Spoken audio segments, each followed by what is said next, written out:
وإذا بشر أحدهم بالأنثى ظل وجهه مسودا وهو كظيم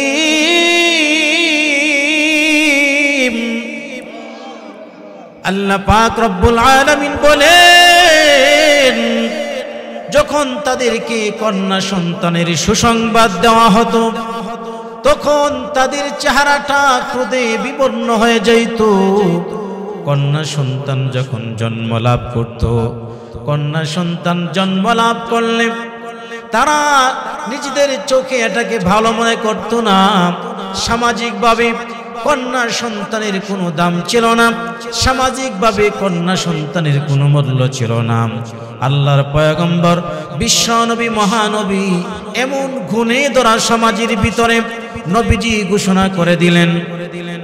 তাখরিজুল মুসনাদের বর্ণনা ৩য় খণ্ডের ২৯৪ নম্বর পৃষ্ঠায় উল্লেখ করা হলো, নবীজি সাল্লাল্লাহু আলাইহি ওয়াসাল্লাম বলেন, মান উলিদাত লাহু ইবনাতুন, যার ঘরের ভিতরে একটি কন্যা সন্তান জন্ম লাভ করবে, ফালাম ইয়াইদহা, আর এই কন্যা সন্তানটাকে জীবন্ত কবরস্থ না করবে, ওয়ালাম ইউহিনহা, আর তাকে লাঞ্ছিত করবে না, অপদস্থ করবে না, অপমানিত করবে না, ওয়ালাম ইউকসির ওয়ালাদাহু আলাইহা, আর ছেলে থেকে কন্যা সন্তান থেকে ছেলেকে বেশি প্রাধান্য দিবে না। নবীজি বলেন, আদখালাহুল্লাহু বিহাল জান্নাত, আল্লাহ পাক রব্বুল আলামিন ওই বাবাকে জান্নাতের মেহমান বানায় দিবে। যার ঘরে একটা কন্যা সন্তান জন্ম লাভ করবে, নবীজি বলেন তার ঘরের ভিতরে যেন একটা জান্নাতের টুকরা এসে গেল। সুবহানাল্লাহ। এবার নবীজি বলেন, যার ঘরের ভিতরে 2টা কন্যা সন্তান লাভ করবে, সহিহ তিরমিজির বর্ণনা 1914 নম্বর হাদিসের বর্ণনা, قال النبي صلى الله عليه وآله وسلم من عالى جاريتين دخلت أنا وهو الجنة كهاتين। নবীজি বলেন, যার ঘরের ভিতরে 2টা কন্যা সন্তান লাভ করবে আর ওই কন্যা সন্তানকে লালন পালন করবে, ওই কন্যা সন্তানকে সম্মান করবে, তাকে লালন পালন করবে, আমি এবং ওই ব্যক্তি একই জান্নাতে বসবাস করব। তাহলে কারো ঘরের ভিতরে যদি 2টা কন্যা সন্তান হয়, লাভ না লস? 2টা জান্নাত, 2টা কন্যা সন্তান হলে 2টা জান্নাত। আল্লাহর পয়গম্বর বিশ্বনবী রাসূল আরবি সাল্লাল্লাহু আলাইহি ওয়াসাল্লাম এবার যার ঘরের ভিতরে 3টা কন্যা সন্তান হবে তার ব্যাপারে কি বলেন? সিলসিলাতুস সহিহা নামক গ্রন্থের 1027 নম্বর হাদিসের ভিতরে উল্লেখ করা হয়েছে, নবীজি বলেন, মান কানা লাহু সালাসু বানাতিন, যার ঘরের ভিতরে 3টা কন্যা সন্তান লাভ করবে, এই 3টা কন্যা সন্তানকে লালন পালন করবে, দিন শিখাবে, দিনদার পাত্রস্থ করবে, নবীজি বলেন ওয়াজাবাত লাহুল জান্নাহ, আলবাত্তা নবীজি সাল্লাল্লাহু আলাইহি ওয়াসাল্লাম বলেন তাদের জন্য আল্লাহ পাক জান্নাত মঞ্জুর করবেন। সুবহানাল্লাহ। তাহলে একটা কন্যা সন্তান জন্ম লাভ করলে, 2টা কন্যা সন্তান লাভ করলে, 3টা কন্যা সন্তান লাভ করলে নবীজি বলেছেন প্রত্যেকের জন্য জান্নাত। সুবহানাল্লাহ। তাহলে কন্যা সন্তান জন্ম লাভ করলে লাভ না লস? অনেকেই বারবার মেয়ে হয়, এই জন্য এমন নাফরমান আছে তার স্ত্রীকে তালাক দেয়, ঠিক কিনা বলেন? আমার ভাইরা, কন্যা সন্তান লাভ করা বা জন্ম দেওয়া এটা যদি মেয়ের দোষ হয়, নারীর দোষ হয়, তাহলে ওই নারী একা কেন দোষারোপী হবে? ওই নারী দোষ একা হবে কেন? আপনি নিজেও তো এর জন্য দায়ী, ঠিক কিনা? আমার ভাইরা বন্ধুরা, এই জন্য কন্যা সন্তান লাভ হলে, কন্যা সন্তান যে ঘরের ভিতরে আসে ঘরটা আলোকিত হয়ে যায়। আল্লাহ পাক রব্বুল আলামিন ওই ঘরটাকে বরকত দিয়া ভরপুর করে দেন। এই মাদ্রাসাটা 2টা শাখায় পরিচালিত।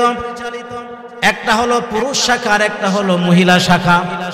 পুরুষ শাখার ভিতরে ছেলেরা পড়বে, হাফেজ হবে, আলেম হবে, আর মহিলা শাখায় যে সমস্ত মেয়েরা পড়ে তারা দিনদার হবে, তারা আলেম হবে। আর একটা ঘরের ভিতরে মেয়ে যদি ভালো হয়ে যায় পুরা ঘরটা আলোকিত হয়ে যায়, ঠিক কিনা? মেয়ে যদি খারাপ হয় পুরা ঘর খারাপ হয়ে যায়। আমার ভাইরাম, ভাত যদি নষ্ট হয় তাহলে বিজাইয়া পান্তাবাতের মতন পান্তাবাত খাওয়া যায়, কিন্তু বিরিয়ানি যদি নষ্ট হয়, পোলাও যদি নষ্ট হয়, খাবার সম্ভাবনা আছে, খাইলে পেট খারাপ হয়ে যাবে। ঠিক তেমনি ভাবে আমার মা যদি ভালো হয় তাহলে পুরা সংসার আলোকিত হয়, পুরা সমাজ আলোকিত হয়, পুরা দেশ আলোকিত হয়। আর মা বোন যদি খারাপ হয়ে যায়, ঘর, সংসার, সমাজ, দেশ পুরাটাই অন্ধকার হয়ে যায়, ঠিক কিনা? এজন্য ভালো মেয়ে একটা হলে সংসার আলোকিত করে, আর খারাপ মেয়ে যদি একটা হয় পুরা দেশটাকে ধ্বংস করে ফেলে, ঠিক কিনা বলেন? আমার ভাইরা, এই জন্য আমার মেয়েরা যারা আছে তাদেরকে দিন শিখাতে হবে।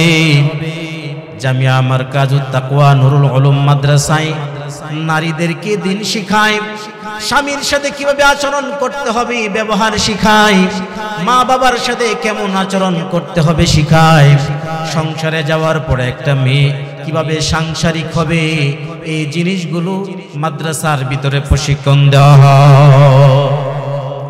আর স্কুল কলেজ ভার্সিটিতে প্রশিক্ষণ দেওয়া হয় কিভাবে বেপরদা থাকতে পারে, কিভাবে উলঙ্গপনা তৈরি হতে পারে, কিভাবে নাস্তিক্যবাদী তৈরি হতে পারে, সেগুলো সেখানে প্রশিক্ষণ দেওয়া হয়। যার কারণে সেখান থেকে জ্ঞান আহরণ করে আজও পর্যন্ত রাবিয়া বসরি আমাদের সমাজে উপহার দিতে পেরেছে, এরকম কোনো প্রমাণ আছে? হ্যাঁ, এমন রাবিয়া বসরি উপহার দিয়েছে যে রাবিয়া বসরি রাতের বেলায় তাহাজ্জুদ পড়ে আর দিনের বেলায় মানুষের রক্তে জমিনটাকে রঙিন করে, ঠিক কিনা বলেন? এমন রাবিয়া বসরি আমাদের দরকার নাই যেই রাবিয়া বসরি সমাজের ভিতরে এসে মানুষদেরকে খুন করবে, গুম করবে, হত্যা করবে, দেশটাকে তছনছ করে ফেলবে। এমন রাবিয়া বসরি আমাদের দরকার নাই, বরং এমন রাবিয়া বসরি দরকার যেই রাবিয়া বসরি একটা সংসারে থাকলে ওই সংসারটাই আলোকিত হয়ে যাবে। আমার ভাইয়ারা, বন্ধুরা, এই জন্য আল্লাহর পয়গম্বর বিশ্বনবী মহানবী রাসূল আরবি সাল্লাল্লাহু আলাইহি ওয়াসাল্লাম এমন একটা সময় আসলেন যে সময়ে কন্যা সন্তানের কোনো দাম ছিল না, কন্যা সন্তানের কোনো মূল্য ছিল না। কন্যা সন্তান জন্ম লাভ করলে তাকে জীবন্ত হত্যা করে ফেলা হতো, নাউজুবিল্লাহ পড়ি। কন্যা সন্তান হলে জীবন্ত তাকে হত্যা করা হতো। আমার ভাইয়ারা, বন্ধুরা, ও যুবক ভাই, ও মুরব্বী বাবারা, ও পর্দার অন্তরালের আমার আম্মা জানেরা, শুনুন, খুব খেয়াল করে শুনুন। আল্লাহর পয়গম্বর বিশ্বনবী মহানবী রাসূল আরবি সাল্লাল্লাহু আলাইহি ওয়াসাল্লামের কাছে বনি তামিম গোত্রের সরদার কায়েস ইবনে আসিফ আল্লাহর পয়গম্বরের কাছে আসলেন, এসে কান্না শুরু করলেন, ইসলাম ধর্ম গ্রহণ করলেন, আর ডাক দিয়া বলেন, ওগো পয়গম্বর, আমি এমন অপরাধ করেছি, আল্লাহ কি আমার অপরাধ ক্ষমা করবেন কিনা? নবীজি বলেন, ইসলামে যেহেতু দাখিল হয়েছো, ইসলাম ধর্ম যেহেতু গ্রহণ করেছো, আল্লাহ পাক রব্বুল আলামিন তোমার পূর্বের গুনাহকে ক্ষমা করে দিয়েছেন। কায়েস ইবনে আসিফের কান্না আরো বেড়ে গেল, কান্না আরো বেড়ে গেল। নবীজি ডাক দিয়া বলেন, এখনো কেন কাঁদো? তোমাকে সুসংবাদ দিলাম, আল্লাহ পাক তোমার পিছনের গুনাহ ক্ষমা করে দিয়েছেন, এরপরও কেন কাঁদো? কায়েস ইবনে আসিফ ডাক দিয়া বলে, পয়গম্বর, এমন জঘন্যতম অপরাধ আমি করেছি, আমার মন সাক্ষী দেয় আল্লাহ মনে হয় আমার গুনাহ ক্ষমা করবেন না। ডাক দিয়া বলেন, কি করেছো? আসারাক্তা, তুমি কি চুরি করেছো নাকি? বলে, না, এর চাইতে জঘন্য অপরাধ। নবীজি বললেন, আজ জানাইতা, তুমি কি জিনা করেছো নাকি? আগন্তুক কায়েস ইবনে আসিফ ডাক দিয়া বলে, নবী গো, এর চেয়ে তো আরো জঘন্য অন্যায় আমি করেছি। এবার নবীজি বলেন, বলো না কি অন্যায় তুমি করেছো। এবার ডাক দিয়া বলে, আমি আবু জাহেলের জামানায় আমার বসবাস। আবু জাহেল ঘোষণা করেছে, কারো কন্যা সন্তান যদি জন্ম লাভ করে তাহলে তাকে হত্যা করে ফেলতে হবে, তাকে জীবন্ত দাফন করে ফেলতে হবে, তাকে বাঁচায়া রাখা যাবে না। সমাজের জন্য মেয়েরা হলো বোঝা। আমার স্ত্রী অন্তঃসত্ত্বা হয়ে গেল, আমি ব্যবসার জন্য বিদেশে চলে গেলাম। স্ত্রীকে ওসিয়ত করে গেলাম, তোমার পেটের ভিতরে যে সন্তান, এই সন্তানটা যদি মেয়ে হয় জীবন্ত পুঁতে ফেলবা, হত্যা করে ফেলবা। আর এটা যদি ছেলে সন্তান হয় তাহলে বাঁচায় রাখবা, লালন পালন করবা, তাকে আদর্শবান করাইবা। আমি যখন বিদেশে চলে গেলাম, আমার স্ত্রী আমাকে অবগত করলো আমার একটা মৃত সন্তান হয়েছে। এইভাবেই চলে গেল। প্রায় ৬-৭ বছর পর আমি বিদেশ থেকে বাণিজ্য শেষ করে আমি যখন বাড়িতে আসলাম, এসে দেখি আমার ঘরের সামনে একটা মেয়ে খেলাধুলা করতেছে, দৌড়াদৌড়ি করতেছে। সুন্দর ফুটফুটে কন্যা, এমন সুন্দর একটা মেয়ে যার দিকে তাকাইলে শত্রু পর্যন্ত তার প্রতি আকৃষ্ট হয়ে যাবে। আমিও ওই মেয়েটার প্রতি আকৃষ্ট হয়ে গেলাম।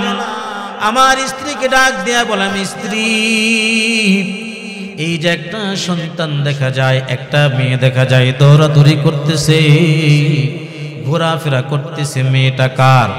স্ত্রী মনে মনে ভাবছে, হয়তো মেয়েটাকে বড় অবস্থায় দেখে তার অন্তরে মায়া লেগেছে, তাকে মনে হয় আর হত্যা করবে না। এই জন্য সত্য ঘটনাটা আমি ব্যাপারে খুলে বললাম। স্ত্রী ডাক দিয়া বলে, স্বামী গো, আমি আপনাকে মিথ্যা সংবাদ দিয়েছিলাম, আসলে আমার মৃত সন্তান হয় নাই, আমার মৃত সন্তান হয় নাই, এটা আমার মেয়ে, এটা আপনার কন্যা উম্মে জামিল। মেয়েটা বাবার কাছে দৌড়ায় আসলো। কতদিন যাবত বাবার কথা শুধু শোনে, বাবাকে জীবনে কোনো সময় দেখে নাই। একটা মেয়ে বাবাকে কিন্তু অনেক ভালোবাসে, অনেক মহাব্বত করে। ছেলের তুলনায় মেয়ে যারা থাকে তারা কিন্তু সংসারের ভিতরে বাবাকে বেশি মহাব্বত করে। বাবা অসুস্থ হয়ে গেলে মেয়েরা পাগলের মতন হয়ে যায়। এবার ডাক দিয়া বলে, ও আমার স্ত্রী,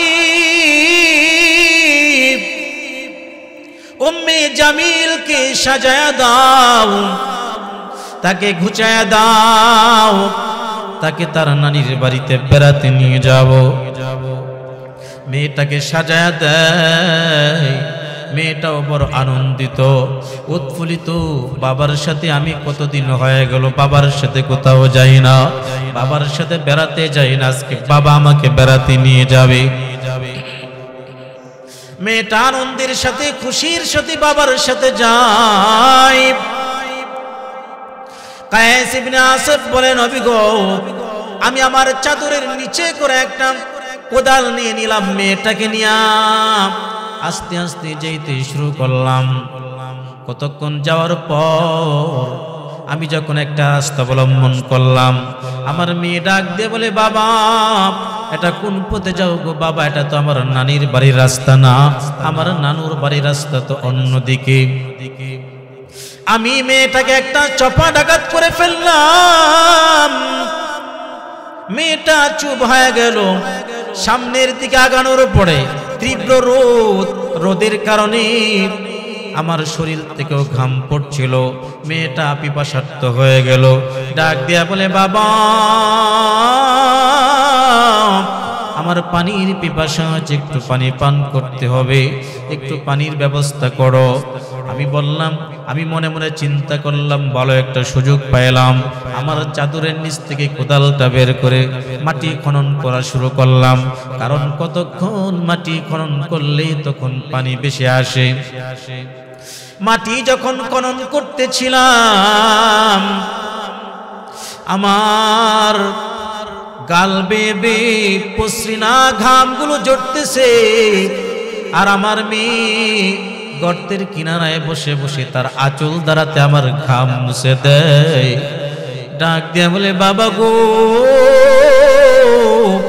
আমাকে পানি পান করানোর জন্য আপনাকে এত কষ্ট করতে হবে না গো বাবা।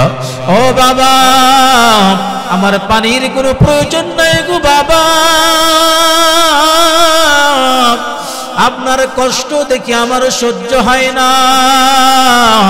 6 বছর 7 বছরের এই মেয়েটা বাবাকে ডাক দিয়ে বলে, বাবা পানির প্রয়োজন নাই, কিন্তু আমি তার কোনো কথাই শুনলাম না। মাটি খনন শুরু করে দিলাম। খনন করতে করতে করতে করতে এক পর্যায়ে পানি ভেসে আসলো। আমি উপরে উঠলাম, মেয়েটাকে ডাক দিয়া বললাম, মা ওই যে দেখো কত সুন্দর পানি দেখা যায়। নবী গো, পানি দেখার জন্য যখন মেয়েটা গর্তের কিনারায় যায়, আমি পিছনের দিক থেকে মেয়েটাকে ধাক্কা দিয়া গর্তে নিক্ষেপ করি। মেয়ে আমার গর্ত দেখে আমাকে চিৎকার করে কেঁদে কেঁদে ডাক দিয়ে বলে, ও বাবা,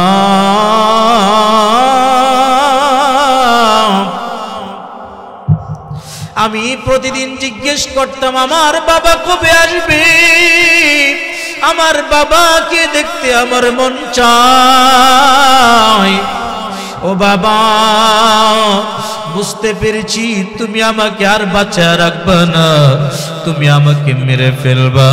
আমার মার কাছ থেকে আমি শুনেছি এর আগেও আমার অনেক বোনকে তুমি হত্যা করেছো গো বাবা। ও বাবা, সমাজের ভিতরে যদি আমি বোঝা হয়ে যাই, আমি মেয়ে হিসাবে মেয়ের পরিচয় দিয়া যদি সমাজের ভিতরে তোমার লজ্জা বোধ হয়, ও গো বাবা আমাকে ছেড়ে দাও, আমি অন্য কোথাও চলে যাব। জীবনে কোনোদিন তোমাকে বাবার পরিচয় দিবে না। এরপর আমাকে মাইরো না, আমার জীবনটা আমাকে ভিক্ষা দাও। ও বাবা, আমার জীবনটা আমাকে ভিক্ষা দাও, আমাকে মাইরো না। কিন্তু সন্তানের কোনো কথা আমি শুনলাম না। দূর থেকে একটা পাথর আনলাম, একটা পাথর আমার সন্তানের মাথা ভেদ করে এমন জোরে পাথরটা নিক্ষেপ করে ফেললাম। আমার মেয়ের মাথাটা চূর্ণ বিচূর্ণ হয়ে যায়, রক্তগুলো চতুর্দিকে ছিটকে পড়ে। একটা চিৎকার দিয়ে আমার মেয়েটা দুনিয়া থেকে বিদায়, আমার মেয়েটা দুনিয়া থেকে বিদায় নিয়ে চলে যায়। আমি তাকে মাটি দিয়ে আমি বাড়িতে চলে আসলাম। আমি যখন রাতের বেলা ঘুমাই,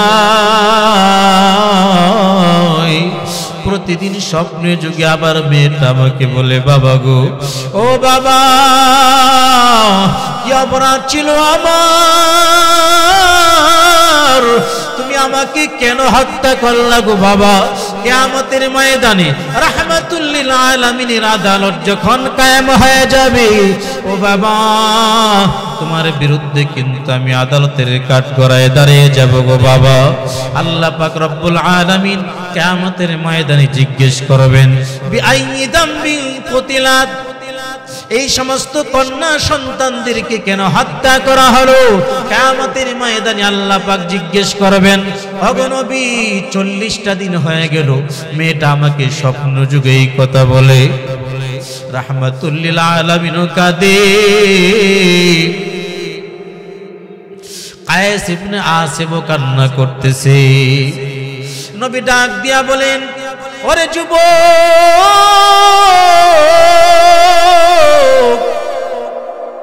যখন তোর মেয়েটা বারবার বলতেছিল আমাকে মাফ করে দাও, আমাকে বাঁচায় রাখো, আমাকে আর মাইরো না, তোর ভিতরে কি একটু দয়া হয় নাই? কিভাবে তোর সন্তানটাকে হত্যা করতে পারলে?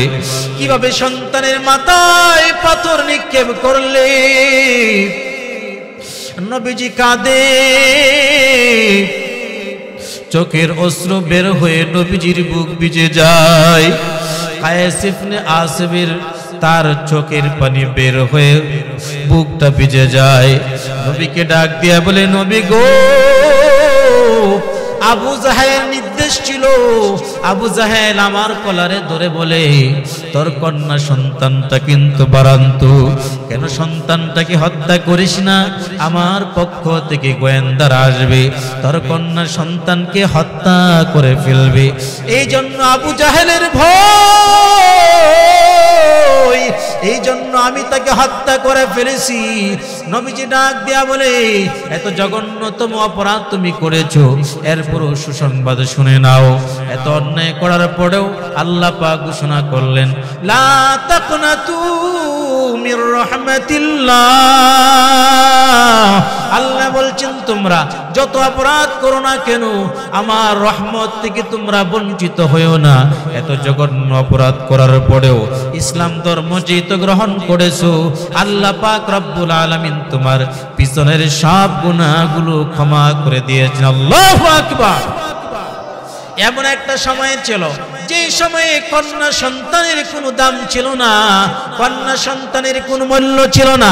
নবীজি তখন ঘোষণা দিলেন, কারো ঘরের ভিতর যদি কন্যা সন্তান জন্ম লাভ করে, আর যদি কন্যা সন্তানটাকে যদি লালন পালন করে, তাকে যদি দিন শেখায়, দিনদার পাত্রস্থ করে, আমি নবীর সাথে তারা জান্নাতে একই সাথে বসবাস করবে।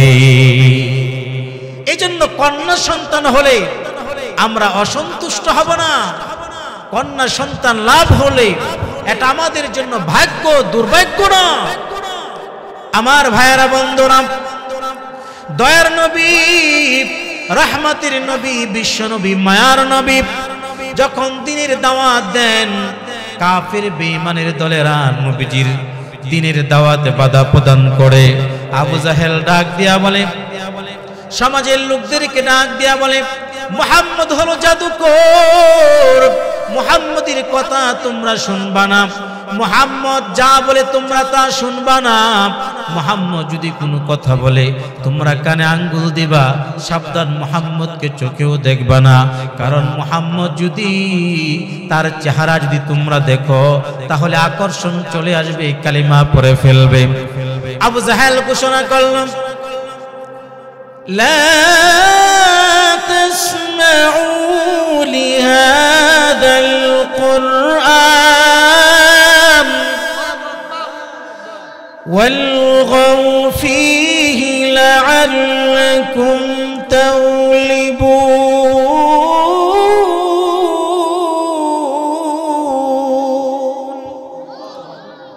আল্লাহ পাক রব্বুল আলামিন বলেন, আবু জাহেলের ঘোষণা, এই কোরআন তোমরা শুনবা না, যদি শুনো তাহলে হট্টগোল সৃষ্টি করে ফেলবা।